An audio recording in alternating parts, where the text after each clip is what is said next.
Thank you, Premier. This is certainly a difficult day, and these recommendations and the advice that I've given to Cabinet this morning are certainly difficult decisions and recommendations to make, but they are necessary. And my advice is not in response to any single event. It's in response to a number of things that are showing that we are at the brink and we need to step back from the brink, that we are maybe just keeping up with this outbreak, but we are not ahead of it in the way that we need to be in order to achieve control. It's certainly in response to continued daily cases in their 20s, the newly emergent mystery cases, and we're now getting them every day. They are a particular challenge because they generate exposure sites, people who've just been diagnosed but have been out in the community for essential reasons or for permitted work reasons, have therefore exposed a number of others. We need to chase down every single one of those contacts and the hundreds and hundreds of secondary close contacts that get generated, and all of those exposure sites become a risk for people across metropolitan Melbourne and potentially beyond. We absolutely need to do more to address those gatherings that we have seen and spoken of this morning that might individually look like lower risk events. They might look like they won't be a driver of transmission, but collectively they are part of the really substantial challenge that we're facing in having additional cases each and every day. We take all of those elements together as a whole, and these additional measures are also taken as a whole. They are a suite of measures that we know need to work in concert to be able to drive cases back down. And it has always been the case that it's not just the policy elements, it is not just the communications or engagement, it's not just the compliance and enforcement, it is the work of all Victorians together that has meant that we've been successful 5 times previously, including one of the most challenging and indeed one of the most successful responses to a wave in the world last year. So we know that the principles that underlie these new directions are ones that can be successful and will be successful if we all pull together and if we all recognise that we are right on the cliff edge here, but that if we can pull back from it, we can absolutely get to the finish line that we know we want to get to. That's not just getting to the 80% vaccination coverage, but before that point in time, we can also enjoy the freedoms that we've had on and off for months and months over the last 18 months. But let's not kid ourselves. There have been breaches, there have been people bending the rules that put us all at risk. And so we have to tighten those elements and we have to recommit ourselves to doing as much as we possibly can in this period of time to get to where we know we need to be. Because a grumbling few cases now is the hundreds in a fortnight or the thousands in a month. And the challenge is substantial. More cases today in Darwin, more cases in Canberra, significantly more cases in Canberra. The Delta variant is not the same challenge. It is a step-up challenge and we need to step up to meet that challenge. We have seen transmission in workplace settings, so those tighter restrictions in the workplace where you really need that explicit permission is that check. It's that check for each and every one of us to say, am I absolutely required in a workplace setting rather than from home? So the directions will come in force at 11:59 p.m. tonight, but the permit will not be required for another 24 hours. But do the right thing and work from home if you can. But the paperwork is not required for another 24 hours. On top of the new settings that the Premier's announced, I do want to say this one key thing. This virus is infectious before you have symptoms. So wearing a mask is always important. limiting your interaction with other people is always important, because you may have no symptoms, you might be about to develop symptoms, or you may never get symptoms, but you are still infectious. But you can be particularly infectious as those symptoms begin. So each and every person should ask themselves every day, have I had minor symptoms, mild symptoms in the last few days? Have I woken up this morning with the mildest of symptoms? Just the beginnings of a runny nose, just a scratchy throat, the beginning of a cough, a headache. If you have any of those, even mildly, please get tested. That is what will uncover these chains of transmission that we haven't found. That is what allows us to get in front of this virus and all of the chains of transmission that we have done successfully when we know and have identified them. Early notification is absolutely critical. We're doing 29,000, 30,000 tests per day. The system could take 40,000, 50,000 tests per day. So don't be shy about it. The waiting times are not excessive.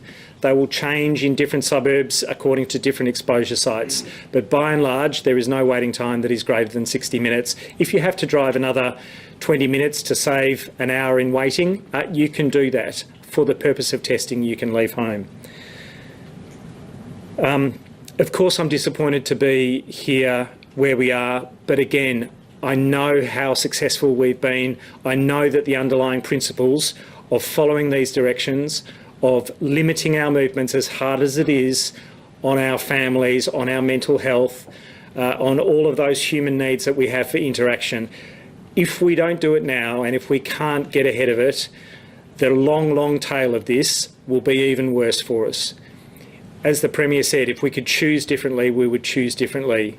But when the options are driving this down to zero and then having the freedom to see our families, our loved ones, our friends again, or to see cases spiral into their hundreds and then their thousands, we have to make this choice.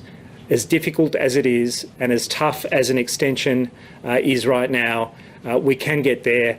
And the finish line, the light at the end of the tunnel, with a time to buy, more people getting vaccinated and to be on track for 1 million vaccinations over the next 5 weeks. These are positive developments, but we have to drive our current outbreak down now in order to buy us that time so that we can all be safe.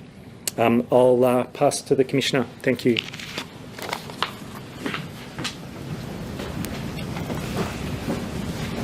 I absolutely thought about it long and hard. I thought about it as a father of 3 kids who love to go to the playground, where it's one of the only escapes from home in a day. So it is not an easy choice to make, and the welfare issues are real. The fact remains, we've seen lots and lots of gatherings at playgrounds, and they're both the kids interacting in significant numbers, and they're in close proximity. That's what kids do. But also parents, many of them socially distancing, wearing masks appropriately, but a not insignificant number who'll sit right by each other, coffee in hand, mask down. That's a transmission risk. And the more we can get on top of each and every chain, whether it's a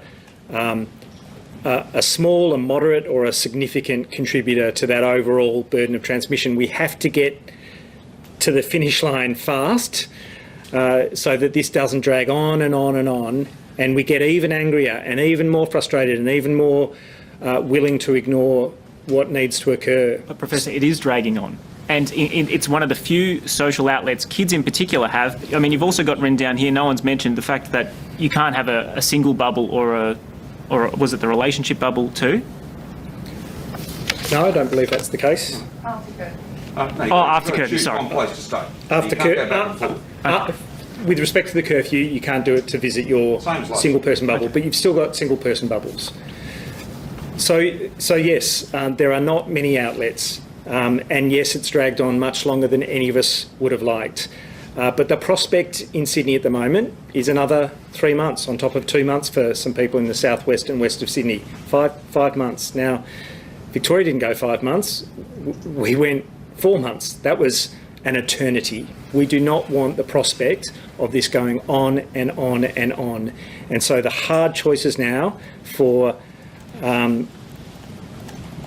very tough fortnight ahead is to have that outlet available to us through September, October, November and beyond. Specifically, what consideration have you given to the fact that that's actually likely to increase crowding at places like supermarkets because people won't have the option of shopping late at night when things are quiet? And what evidence do you have that curfews actually curb transmission? So I'm not convinced that it's going to increase attendance at supermarkets. There are lots and lots of places that you can go. We're encouraging a full shop to be done when people do it, not the small amounts that people can do too frequently. This is a message about minimising all of those trips outside of home, and for one person to do that shopping when it's required. The evidence around curfews is not dissimilar to the evidence around a whole bunch of other interventions. They are hard to tease apart from the suite of interventions that happen, but between stopping small gatherings, stopping large gatherings, density quotient, social distancing and the like, it is one of a suite of interventions that was very successful last year in Victoria. There are published studies on curfews and people are free to look at them. A lot of these things will remain in a space where it can't be definitive because they've been applied with a whole bunch of other interventions. But the curfew was part of a suite of very successful interventions. As I said, last year's second wave, to drive down from around 700 cases to zero in support of a aggressive suppression strategy was one of the most successful in the world. And I think the curfew was a part of that and was part of that success. It is in support of stay-at-home orders that say that there shouldn't be private gatherings, that there shouldn't be public gatherings, and so it absolutely reinforces that. It also makes the compliance element more straightforward. That shouldn't be dismissed. That is another part of making sure that people who are out after 9 p.m. or before 5 a.m. Are only doing so for those emergency reasons or as essential workers. It makes the job of Vic Poll easier, and I won't speak for the Commissioner, but I think that's what we've discussed, and that's part of it as well. And finally, there is a social norm that comes with this is a really serious point in time, and the curfew is reinforcing exactly how serious that stay-at-home direction is and needs to be. How do you know the curfew lands the same way? Does making enforcement easier justify such a huge incursion on people's freedoms? I don't know that there is such an incursion on people's freedoms when the stay-at-home directions are actually the incursion on people's freedoms. The necessary and proportionate incursion, it is that you cannot visit another household other than for those small and accepted reasons. You cannot gather in public other than for the purpose of exercising with one other person. The curfew is not the constraint. The stay-at-home directions are the constraint, and the curfew supports that, both from a clarity of messaging point of view, but also from an enforcement point of view. It's clearly a bit of like a shock and awe thing. So you want to, I guess, you want to get people's attention. Look, how much are you worried that, like, we're over it, right? People are. Do you worry that something like a curfew isn't actually going to have the same amount of impact because we've been through everything else? Of course, I worry about everyone being over it. There's such a strong sense that we've made such sacrifices, and here we are again, facing another battle. I hope that we can be energised by the success we've had in the past and the understanding that it's absolutely possible, and getting to an aggressive suppression state, again with no community transmission, means that we can do all of the things that we want against an awful alternative option. And it's not easy for anyone to intellectualise about, suddenly finding it easier because the alternative is catastrophic. But that's the reality. So was the difference this time that last time we had a curfew, there were 700 cases, there was months of lockdown ahead of us. Is it different this time because you're hoping that maybe in 2 weeks it'll be over and we'll be able to ease restrictions? I certainly hope that we'll be over. Primarily, it's looking at the epidemiology of the last 10 days. We called this lockdown 36 hours after the first cases were notified, the first mystery cases. It's not that we haven't acted quickly. It's not that the contact tracing hasn't been supremely effective. It's that we are still struggling with 20 cases per day. And so you're in a position where, look, if cases are creeping up because the effective reproduction number is 1.1, that's still a scenario of slow but steady exponential growth that will take us to the hundreds. If we can just tip it, and maybe this is one element that just tips it below 1, that means that we can get those numbers manageable and that those mystery cases slowly but surely go. That's a really important additional measure, if that's the difference between failing and winning. Because we haven't seen like a doubling in cases. No, we haven't seen doubling in cases, but I don't want us to be at 25 through September, October, November, December under stay-at-home orders, because that would be intolerable for everyone. This is potentially going to be a very tough and potentially traumatising time for Victorians, particularly when it comes to mental health, Professor. Can you give some advice to Victorians that may need that support over this difficult fortnight? I'm not the professional, but please reach out. Please reach out to those who can support you. Within your own family, speak to your struggles.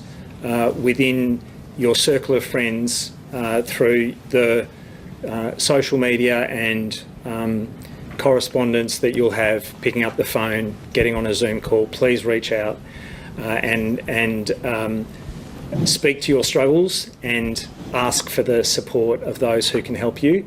And for anyone who needs professional support, please reach out. Pick up the phone, call Lifeline, call Headspace, speak to those individuals who are there to support you. I know that this is not making anything easier with respect to mental health. As I have always done, I am balancing it against the awful prospect of months and months of this, which would be catastrophic for mental health. So all I can say is what awful choices, and to impose them and to be the decision maker in that regard is a heavy burden for me. But by God, I don't want people to have to suffer this for months and months to come. The most vulnerable members of our community have had months to get vaccinated, the oldest people and the sickest people. These lockdowns are likely to have the highest mental health impact on younger, less vulnerable members of society. How did that factor into your considerations? Well, we've always wanted to protect those most at risk of dying at the earliest point when vaccines were available. That's the advice of the ATAGI and AHPPC in the Commonwealth with the vaccination program. That's really critical. People had a 1 in 3 chance of dying in an aged care facility with an outbreak. If New South Wales had gone through its current outbreak without aged care residents being vaccinated, they would have had at least as many deaths as Victoria. So that's important. We absolutely have to get to a point where everyone is getting vaccinated now. We will do that as soon as supply allows. We are encouraging 1 million people to get vaccinated over the next 5 weeks. That's critically important. That will also help getting on top of this and protecting us from having substantial outbreaks in future and needing to have lockdowns. The Doherty modelling suggests that it becomes much, much less likely at 70% 2-dose coverage and virtually not required at 80% 2-dose coverage. We can get there. Why the change to construction? The messaging around COVID cases testing has been incredibly consistent for the last 18 months. We know what to do. We know what happened last year. We saw what's happening around the world and in Sydney as well. Most of these transmission are occurring in gatherings that are already illegal. How do you actually, from a public health point of view, how do you get the message across to those people who are blatantly and flagrantly disregarding the rules and who may not follow them? Look, I think we're trying to understand what people's motivations might be. For some people, we'll never reach them, and we know that. All we can do is use the compliance of the public health response. But mostly I want to provide the clarity and consistency and and call out in the messaging. If you think the risk doesn't apply to you, you will be surprised. We've got primary close contacts stretching across the whole of metropolitan Melbourne, right down to the Mornington Peninsula, who maybe thought they weren't at risk, and to regional Victoria, where people have moved in and out. Not cases in regional Victoria, we've protected it. But primary close contacts stretching across the whole of metropolitan Melbourne. One of the reasons people say, oh, I will just see my family member, or I'll just jump over the fence and see a neighbour, is because they think the risk is not in their neighbourhood or doesn't apply to them as a population group or as an ethnic group or as a age group. And so I would just say, please understand that you will be surprised if you think the risk doesn't apply to you. You will be surprised if you think it's just a runny nose, it's mild, how could that be COVID? COVID puts people into hospital. Well, COVID puts people into ICU and it puts some people into hospital, but for other people it is just a scratchy throat and it is just a mild headache or just a runny nose. If you think that that doesn't apply to you and that that couldn't be COVID, you are wrong. Last year we had the issue of a casualised workforce, people going to work because otherwise they wouldn't have been able to put food on the table. That problem we largely solved through isolation and testing payments. During this particular wave, there are people, and I know I'm repeating myself, but clearly breaching the rules because they don't care. How do we reach out to those people and how do we tighten rules around those particular groups of people? Is it a bit of a philosophical question? It's a challenge. It is supported by both Commonwealth and state financial support. But again, I would say it's our collective responsibility to try and reinforce those messages as well. So if you as a family member are seeing that, if you as a neighbour, if you as a loved one, if you're getting that invitation to break the rules, to be invited somewhere, call it out and reinforce to those that you love and those that you know that the path here to success is the same path that we've taken every time. People doing the right thing in the vast majority of cases. But I'll let Premier speak. Can we ask one more for the? Don't want to see, right? I'm from. Do we know for sure the cases we're getting now, are they linked to the Sydney removalists? And if not, is it likely they've come from Sydney? The genomics is not diverse enough across Sydney outbreak and Victorian outbreak, which has come from Sydney. We know that much. It's not diverse enough for us to say it's linked to this part of the outbreak. What we do know is that the genomics for our current cases, our current outbreak, are very close to those that have come out of southwest Sydney. They are also close to some cases in our previous outbreak. So we can't tell. We have no link epidemiologically with our previous outbreak. And so the possibility remains, and maybe the probability remains, that it was out of southwest Sydney potentially. So probably, but not certainly, a fresh We can't bit of say virus coming in? with certainty that it was a fresh incursion. Why the change to construction site limits now, when it's been proven that they can and they have been able to go ahead safely? Have there been spreads on construction sites that we're not aware of? We've had those in construction in this outbreak who've been cases. We haven't seen transmission on construction sites, but we don't want to wait for it. Look, almost every other industry has been constrained to the fullest extent possible. Construction was one where there was some potential additional room to move, and so those further constraints, as difficult as they are to reduce that risk even more. We can't wait for an outbreak in construction because of the significant numbers who are still involved in that. So it'll be pared back to the minimum that we can get to, and of course the critical and essential infrastructure projects that are continuing will continue. Just probably Jerome said quite unequivocally yesterday that you pretty much ruled out a link between the MCG removalists cluster and the current outbreaks. That wasn't the same as what you just said. What is the story? Was what Jerome said yesterday correct? No, what he said yesterday was correct. It's not linked to the removalists genomically, but we had some cases in our last outbreak not linked to the removalists that it's got some genomic relationship to. So it is similar to Coolaroo, but not to REL MCG? Correct. Again, no epidemiological link to Coolaroo whatsoever. Existing childcare arrangements, will they be allowed to continue? And I know you made a point here about masks must not be removed to drink alcohol. Can you remove it to drink coffee or eat food? Yeah, we're asking people to do the best that they possibly can, to apply common sense. You can exercise with one other person. We would strongly recommend that you're both wearing masks in the course of that exercise.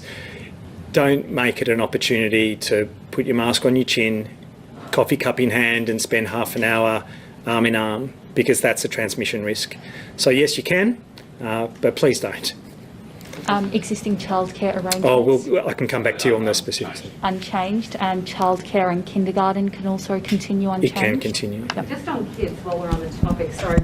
So calls to the Kids Helpline have surged 30% in the start of this year compared to last year. I understand you've got to close the playgrounds, but what are we doing to combat that issue and to ensure that, kids are, Getting out of it as fast as possible. Yeah, again, the choices here are awful and stark. We can't afford to have our kids out of school forever and locked in the homes forever. And so we have to defeat this. That's my public health advice. All the support of mental health agencies, and there's been significant government support, is to try and support kids through this as well.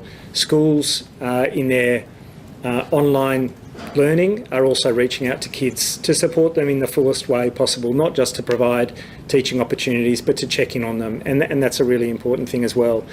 There's no escaping that this is not how, as human beings, we were designed to live, or that it's not profoundly challenging to our mental health.